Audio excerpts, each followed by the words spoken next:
안녕하세요. 현재 자본주의 시대에서 돈의 원리에 대해서 쉽게 알려드릴게요. 자본주의에서는 돈이 끝도 없이 복사가 돼요. 그 원인은 바로 은행 때문인데요. 여러분이 은행에 예금을 하면 은행은 그걸 가만히 보관하고 있는 게 아니라 또 다른 사람에게 이자를 받고 빌려줘요. 예를 들어 여러분이 A은행에 10,000원을 예금했어요.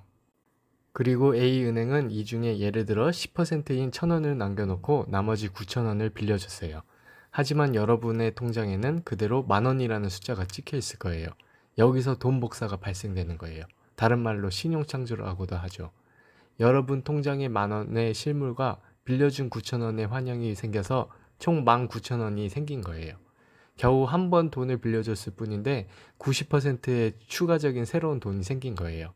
이렇게 생긴 9,000원을 다시 은행에 저금하고 다시 이 중 10%를 남기고 90%인 8,100원을 빌려주면 또 신용창조가 되고, 이렇게 무한히 반복하면 이론적으로는 10배인 100만원까지 늘어날 수 있어요.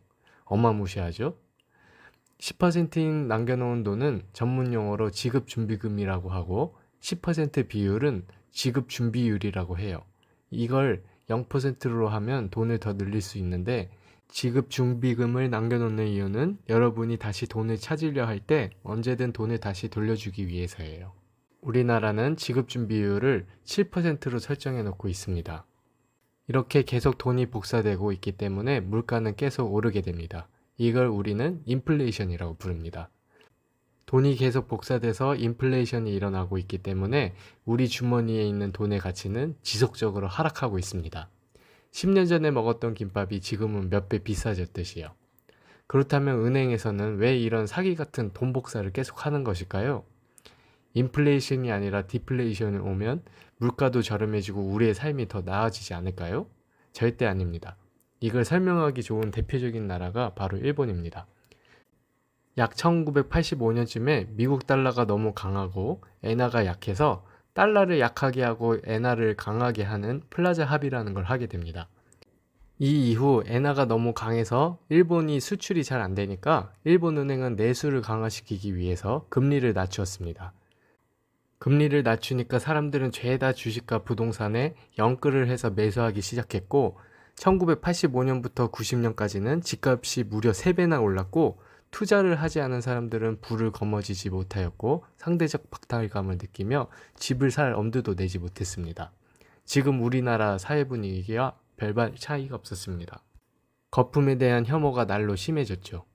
일본 정부와 일본 은행은 거품을 제거하기 위해 1989년부터 1990년까지 5차례에 걸쳐 2.5%에서 6%까지 금리를 올렸습니다.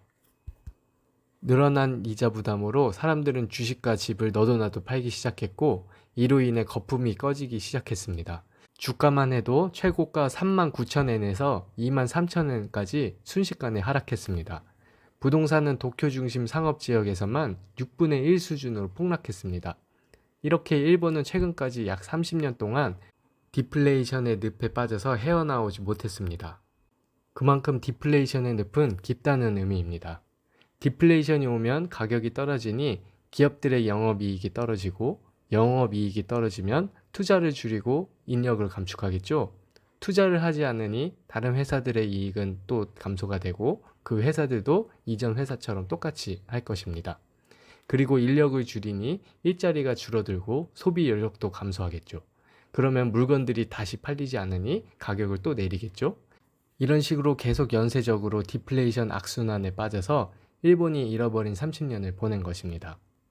오늘은 이렇게 돈의 원리와 인플레이션, 디플레이션에 대해 알아봤고, 추가적인 궁금증이 있으신 분은 댓글을 남겨주시면 다음 시간에 더 좋은 컨텐츠로 다시 찾아뵙겠습니다. 감사합니다.